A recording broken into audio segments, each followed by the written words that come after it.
rahmatullah. Nous allons voir en détail un petit peu, nous allons détailler un petit peu la solution de l'exercice 3 de la fiche de TD1. On nous dit soit les résultats incomplets d'une analyse en composantes principales données homogènes. Quand on nous dit données homogènes, ça sous-entend automatiquement que la métrique, c'est la matrice identité. Ok, voici les résultats incomplets. U1 n'est pas donné, pratiquement c'est des inconnus. Lambda 1 est une inconnue. On a U2 donné, lambda 2 c'est une inconnue. U3 donné et lambda 3 est une inconnue. Les composantes principales sont, voilà donc elles sont partiellement données. On nous demande de compléter les résultats. Ensuite, quels sont les axes principaux d'inertie? Cette question sous-entend calculer la qualité de représentation pour savoir quels sont les axes principaux, c'est-à-dire les axes suffisants, le nombre d'axes suffisants pour représenter correctement les données. C'est-à-dire quand est-ce qu'on va avoir une qualité de représentation supérieure ou égale à 80%. Ensuite, calculer la contribution relative du troisième individu aux inerties expliquées de ces axes. Voyons la solution. Alors, la solution commence par la recherche de U1. Qu'est-ce qu'on sait sur les vecteurs propres? Ils sont orthogonaux. Ils sont orthogonaux et leurs normes, ils sont unitaires. Leurs normes sont égales à 1. Alors, on recherche U1. U1 est orthogonal à U2. Donc, U1 transposé M U2 égale à 0. La même chose pour U3. U1 transposé M U3 égale à 0. Et U1 est unitaire. Donc, U1 transposé M U1 est égal à 1. Ici, sachant que nous avons des données homogènes, donc la métrique M, c'est la matrice identité.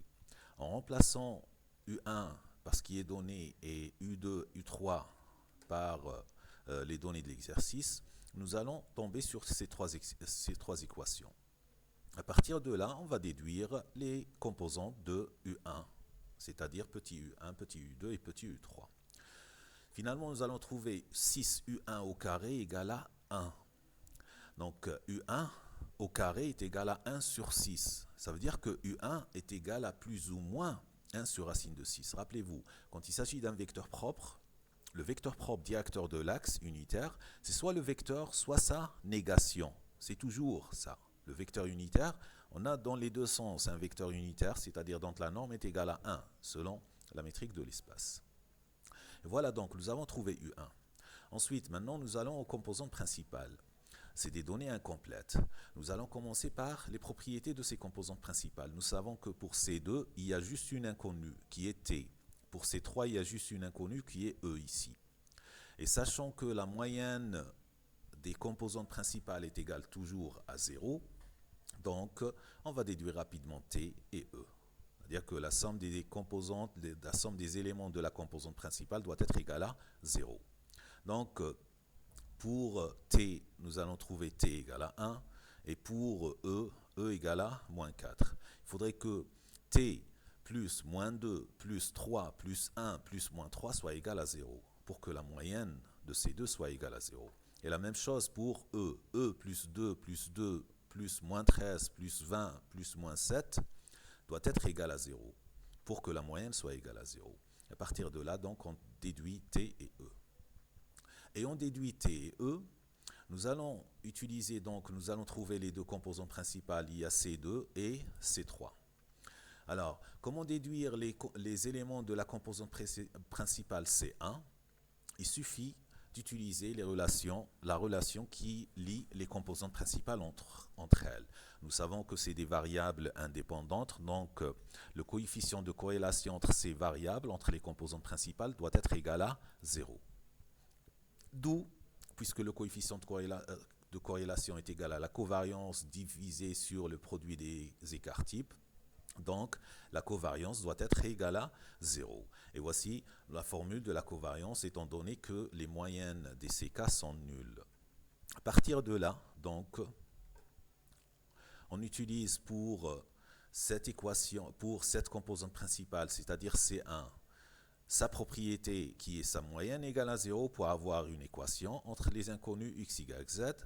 Ensuite, le coefficient de covariance, enfin le coefficient de corrélation est égal à 0, c'est-à-dire que la covariance entre C1 et C2 est égale à 0, pour déduire toujours une deuxième relation. Ensuite, pour la troisième équation, on utilise la covariance entre C1 et C3 égale à 0 pour déduire une troisième équation. Et nous aurons donc trois équations à trois inconnus.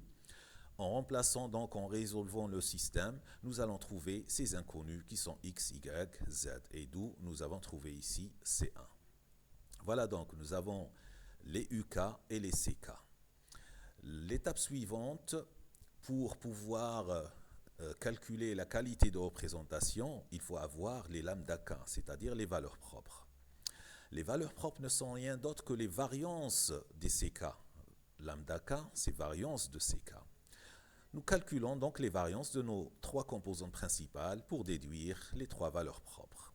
Alors, la variance se réduit à ça parce que c'est la somme des pays CKI au carré, parce que la moyenne des CK est égale à 0.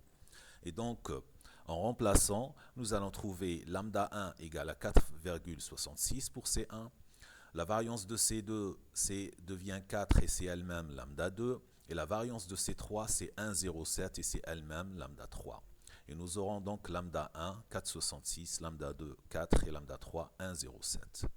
Ceci va nous permettre de calculer la qualité de représentation. La qualité de représentation, on commence toujours par calculer la première qualité, Q1, qui est lambda 1 sur la somme des lambda K. Et ceci nous donne 47%, ce qui n'est pas suffisant pour représenter correctement les données. On passe à la deuxième qualité, c'est lambda 1 plus lambda 2 sur la somme des lambda K, et on trouve 92%. Donc, nous pouvons dire que nous avons deux axes principaux d'inertie. C'est-à-dire qu'on peut représenter correctement les données sur deux axes.